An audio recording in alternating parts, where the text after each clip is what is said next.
So ngayon mga kabayan, pupunta kami ni Axel dun sa may airport kasi kukuha kami ng postcard. Kargahan namin ang bagahe namin.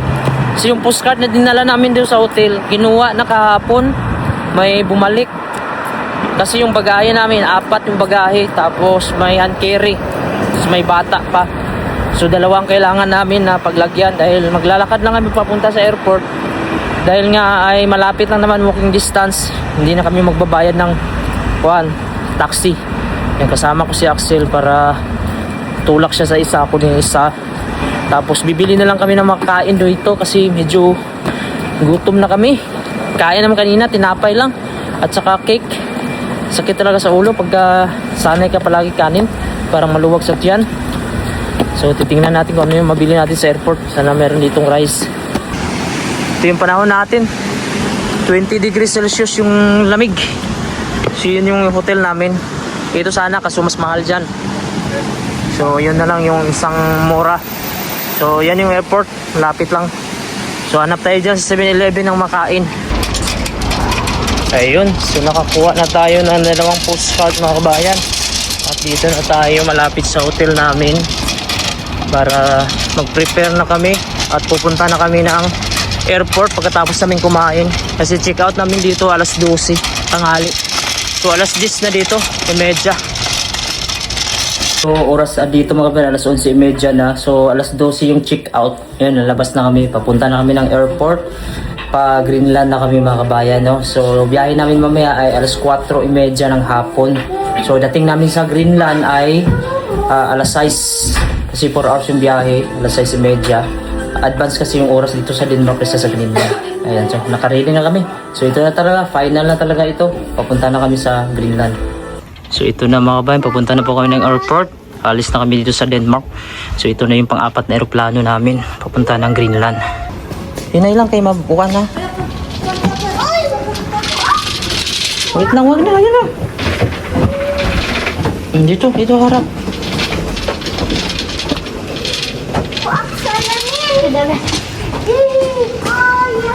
Asan ka? Dito ka lang. Hold lang maya, hold. Kaya mahulog ka. Let's go. So papunta na po kami sa airport. Tinanggal ni Mrs. yung jacket niya kasi nainitan daw siya. Temperature dito ngayon kasi nasa 20 degrees Celsius. Kaya pag may init, masakit din yung init. Okay lang kumihangin siya, medyo malamig-lamig. Sabi ko magagamit niya yan doon pa sa Greenland. Makapal na yung gamitin doon. So naglakad lang pala kami mga kabayan, hindi na kami nag-taxi kasi walking distance lang naman, nasa 200 meters. Sayang din naman pag mag-taxi kami. So tulak na lang namin. Kaya naman. So yan na po yung airport oh. So dito na kami sa loob ng airport. So hahanapin naman namin yung aming check-in counter. So nandito na kami sa loob ng airport. Yung mga bata parang walang kapaguran, gusto pa daw nila maglaro dito. Kasi sa Greenland mga kabayan, wala nang ganito doon. Ayan, so enjoy muna namin yung mga huling sandali muna ngayon dito. Matagal-tagal naman makabalik. So matagal pa yung flight namin, mga 4 hours pa yung antay namin. So ito na ang pinakaantay namin, pa-check-in na kami mga kabayan ng bagahe namin. So nasa kuha na kami, pang-4 na aeroplano, ito na yung final. Ito po, Air Greenland. So pipila kami dito. So medyo maaga-aga tayo makapila. Punta na po kami sa aming gate mga kabayan. Naka-check-in na kami. Okay na po yung documents namin at yung bagahe. Nandun na po, na-drop na namin. So ito lang, hand carry dala ko isa. Tapos mga bata. So ready for Greenland na to. Ito na po yung gate namin, A11 no Greenland. So 4:45 yung alis namin. Pasakay na kami sa aeroplano dito sa Denmark, going to Greenland. So ito na yung ticket natin at nakasuot na kami ng mga jacket kasi lamig na yung pupuntahan namin. Ayan, tuloy na ito mga kabayan, wala nang atrasan to. So lahat kami naka-jacket na, si Axel, Mrs. ko, tapos si Amaya, para hindi manibago sa lamig doon kasi summer ata ngayon doon pero minsan 4 degrees Celsius, lalo na pag may hangin, napakalamig. Dito papasok na kami dito sa airlines namin, going to Greenland mga kabayan. Going to Greenland na tulog na naman daw si Amaya, si Axel oh. 4 hours na lang, 4 hours and a half na lang karating na ng Greenland. Ayan, sandar na po. So pagkain namin, tinapay, may chicken din. Ayan, mga tinapay mga kabayan, walang rice. Ayan, si Axel, mama. Kain muna kami.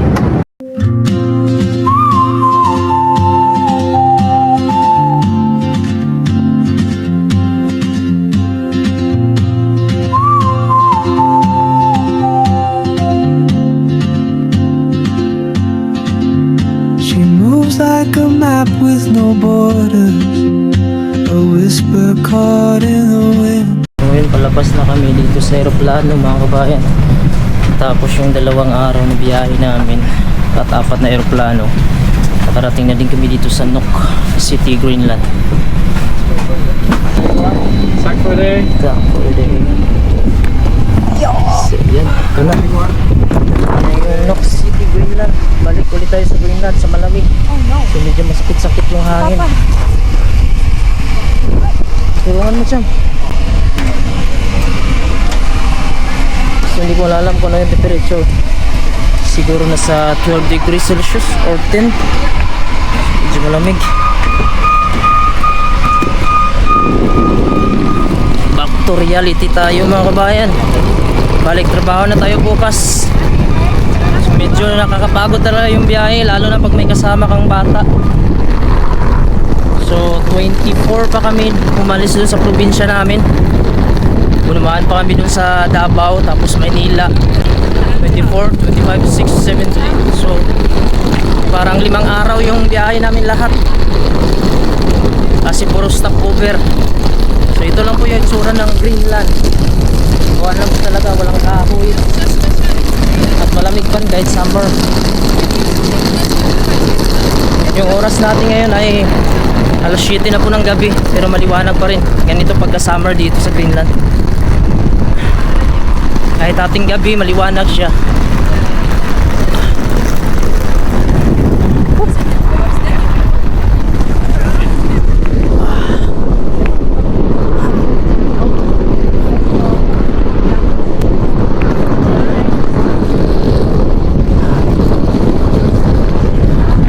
So nandito na tayo sa loob ng airport mga kabayan, no? Bago ako kukuha ng bagahe, bili mo na ako ng alak dito kasi nagpasuyo yung kaibigan ko. Dahil dito mga kabayan, mura dito sa may duty free sa loob ako. Halos yung presyo dito pag bibili ka sa labas, halos times 3 or times 4. So napakamahal. So bilhan ko na lang siya, total hindi naman ako inom, siya naman eh. So 4 yun sila kaibigan ko. So diyan naman sila sa labas. Bibigay ko na sa labas. Bayaran na nila ako. Alak at saka sigarilyo pinabili nila. Napakamahal kasi ng alak dito sa labas at saka sigarilyo. Ito na alak pinabili ng kasama ko, yung Smirnoff daw. Hindi ko lang alam kung anong kulay. Bilan ko na lang kahit anong kulay. Ito yung itsura ng duty free dito mga kabayan. So kami na yung pinakahuling pasahero sa international airport. So ito po yung binili natin. Sa kasama ko to, pinasuyo. Ayan. Ayan, so nandito na kami sa labas ng airport. Nakuha na po namin yung bagahe. Naantay ko yung kaibigan ko kasi siya yung susundo sa amin. Kasi dami naming bagahe mga kabayan. Ito, going to kuha na kami apartment namin para makapagpahinga. At salamat sa Diyos, ligtas kami mga kabayan. Nandito na kami. Kabalik na din kami dito para magtrabaho. Ayan, back to reality tayo, trabaho.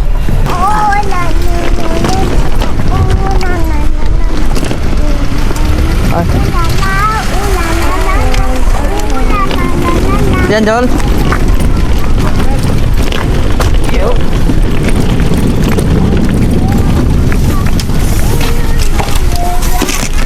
Patayo? Pwede din pahiga. Ano ba yung kan? Sakta siya naman pala. Patayo siguro. Siguro kasi nagtambay yung sasakyan doon. Nagtambay. Don't run, ha?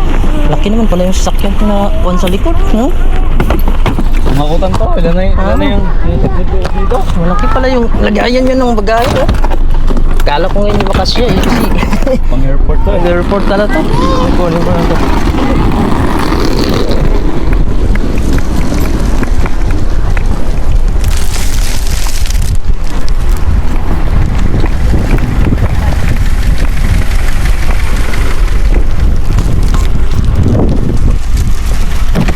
Dali na.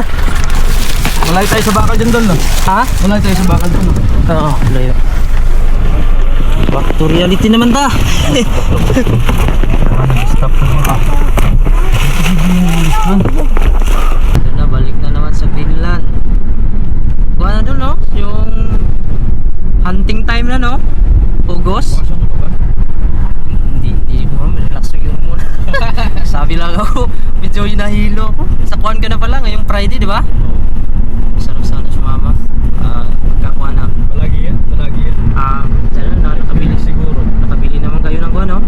Boat. Ganda yun, may boat na kayo, no? Pero lalabas yan. Lahat ng klase ng safe. Mag-reindeer kayo ngayon, reindeer. Oo. Tapos pag uwi namin, babalik kami agad ng madaling araw.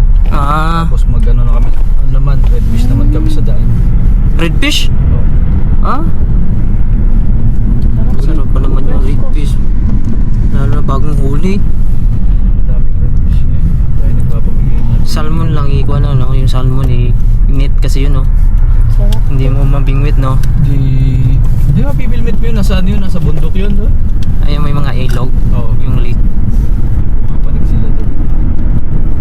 Walang sama. So, sa kuhan, pero yung season sa hunting umpisa na ngayong Biyernes. Sabado. Sa Sabado natin.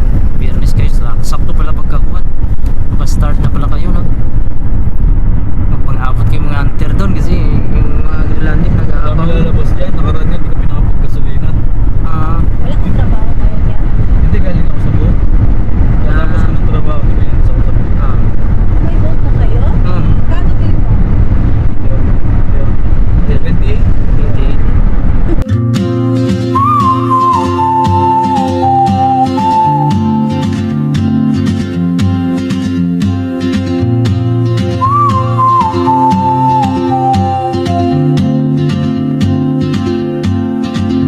She moves like a map with no borders, a whisper caught in the wind. I see her boots at the corner cafe with a notebook and a grin. She's chasing skies I've never named while I stay in my lane. But something in the way she moves keeps pulling at my chain. Oh, traveler, you carry the sun in your stride, leaving behind what I hold inside.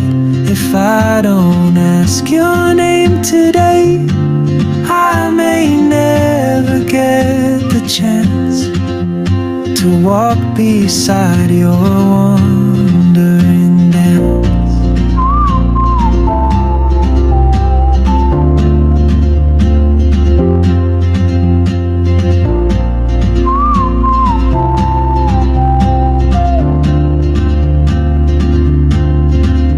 She hums a tune I've never heard in languages I can't speak.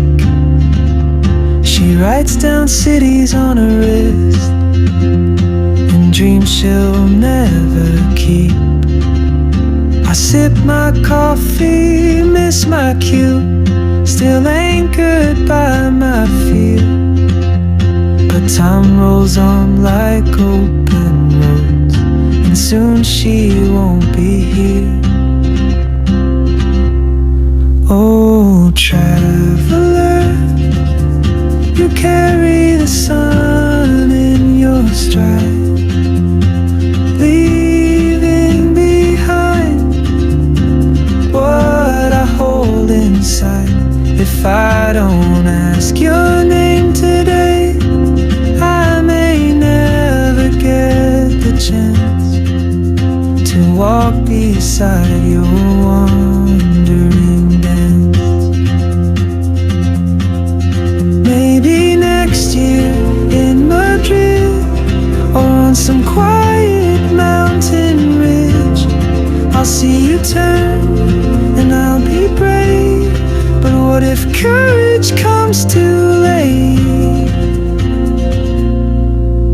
Oh, traveler, the world is your open gate, and I just stood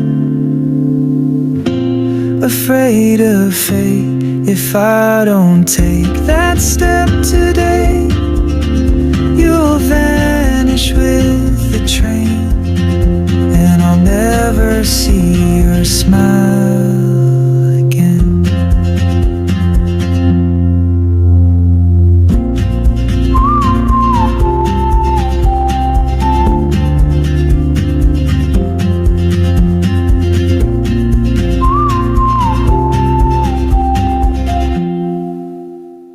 Nandito na kami sa bahay. Napakataas tong inaakyat namin dito. May mga gamit pa kami. Baka sinarado mo doon, hindi tayo makapasok. Ayan. So, salamat sa Diyos. Balik na kami dito. Safe kami nakarating mga kabayan. No? So, ang daming bagahe namin. So, mabuti nandito yung kaibigan ko. Sinundo kami sa airport. Sasakyan niya. So, ito lahat yung bagahe namin. So, muna natin itong bagahe natin. So, yung bagahe namin 4. Tapos, isang hand carry. Ayan. Bugbog talaga yung katawan.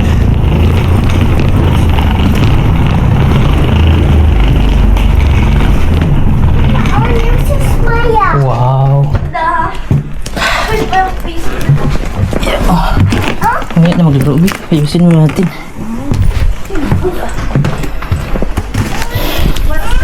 Later na. Wait lang. Nahuli na din. Mayroon pa dito. Kunin natin.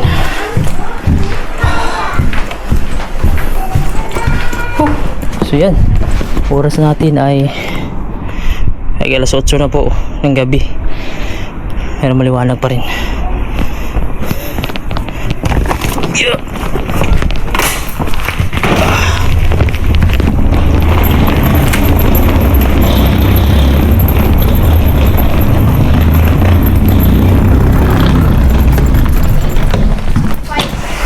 Paano ang mga bagahe dyan, Chambi?